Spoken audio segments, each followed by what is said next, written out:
Halo,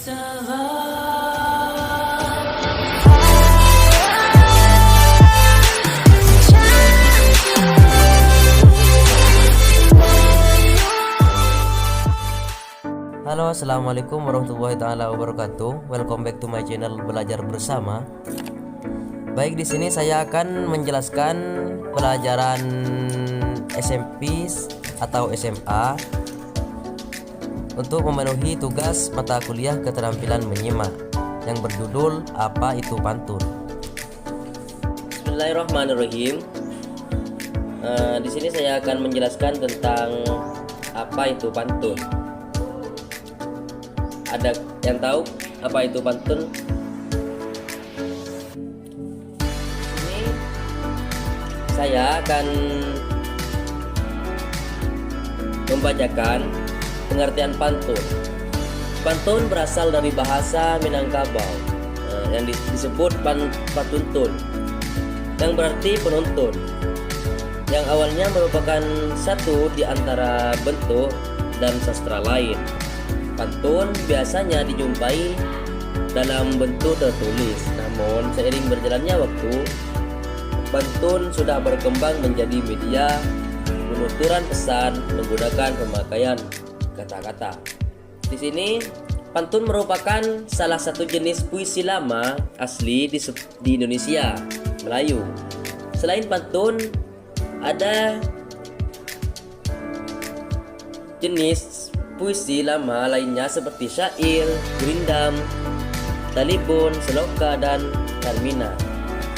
Antar jenis puisi tersebut memiliki perbedaan dalam hal jumlah lirik setiap bait, jumlah suku kata setiap baris, bersajakan akhir, serta keberadaan bagian sampiran dan isi. Yang pertama, karakteristik pantun.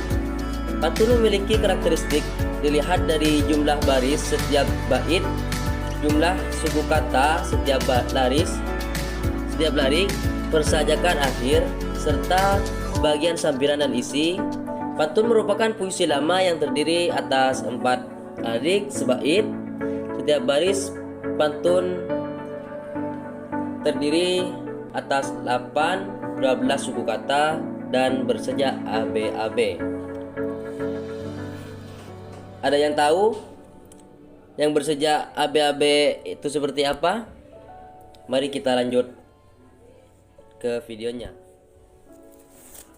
Dalam pantun terdapat bagian sampiran dan isi. Bagian sampiran terdapat pada lirik pertama dan kedua, sedangkan bagian isi terdapat pada lirik ketiga dan keempat. Dari definisi di atas, dapat disimpulkan karakteristik pantun adalah sebagai berikut. Yang pertama, terdiri atas 4 lirik sebait. Yang kedua, setiap lirik terdiri atas 8-12 suku kata. Yang ketiga, setiap bait bersejak AB-AB. Yang keempat, lirik 1 dan 2 berfungsi sebagai sampiran.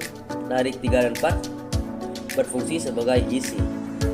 Dan yang terakhir, berisi nasihat, budi pekerti, ajaran agama, dan sebagainya. Jenis pantun. Jenis pantun dalam buku Pantun Melayu disebutkan jenis-jenis pantun. Menurut isinya, pantun dikelompokkan menjadi 3 kelompok. Kelompok besar yaitu yang pertama pantun anak-anak, yang kedua pantun orang muda, dan yang terakhir pantun orang tua. Di sini pantun anak-anak terbagi ada beberapa jenis, yaitu ada 3 jenis. Namun saya lupa untuk menulis di PPT tersebut. Yang pertama, pantun bersukacita untuk pantun anak-anak, pantun bersukacita, pantun berduka cita, dan pantun beribah hati. Berarti di pantun anak-anak ini terbagi menjadi 3 jenis. Yang kedua, pantun orang muda. Pantun orang muda ini juga ada 3 jenis. Yang pertama, pantun perkenalan. pantun berkasih-kasihan, pantun perpisahan. Namun yang terakhir, pantun orang tua ini sedikit berbeda. Yang biasanya pantun anak-anak dan pantun orang muda ini terbagi menjadi 3 jenis, dan pantun orang tua ini terbagi menjadi 4. Yang pertama pantun nasihat, kedua pantun agama, ketiga pantun adat, dan yang terakhir pantun dagang. Selain jenis pantun di atas, ada juga jenis pantun seperti pantun budi pekerti, pantun jenaka, dan pantun teka-teki.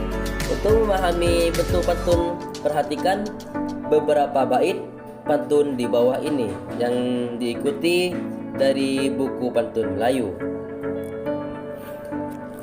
Di PPT sebelumnya sudah disebutkan terdiri dari 4 larik sebait.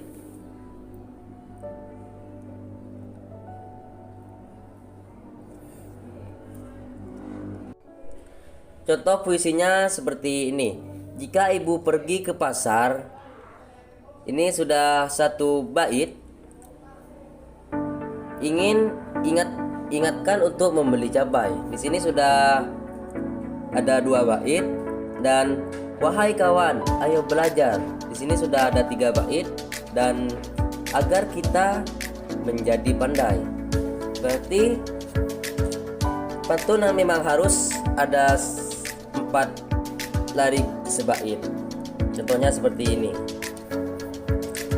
Dan yang kedua, setiap larik terdiri atas 8 sampai 12 suku kata.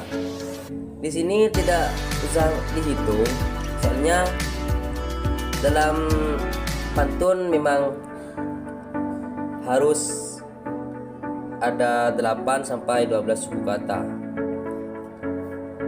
Dan yang ketiga, setiap bait bersejak AB-AB. Yang dimaksud setiap bersejak AB-AB ini dalam kalimat terakhir seperti pasar dan belajar.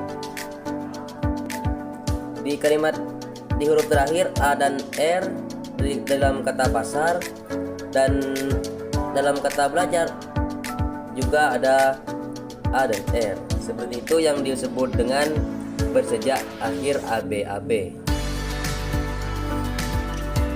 Dan yang keempat dari PPT sebelumnya, larik 1 dan 2 berfungsi sebagai sampiran.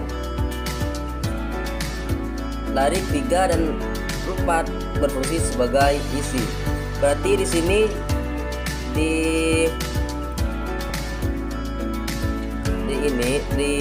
2 baris ini, jika ibu pergi ke pasar, ingatkan untuk membeli cabai. Berarti di sini berfungsi sebagai sampiran.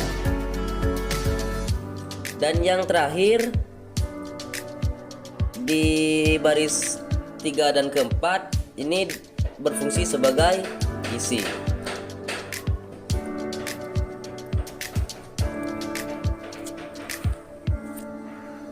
Itulah saya, karena saya di sini cuma untuk memenuhi tugas mata kuliah dengan mata kuliah keterampilan menyimak. Terima kasih, semoga mendapatkan ilmu yang bermanfaat. Amin amin ya rabbal alamin. Wassalamualaikum warahmatullahi taala wabarakatuh.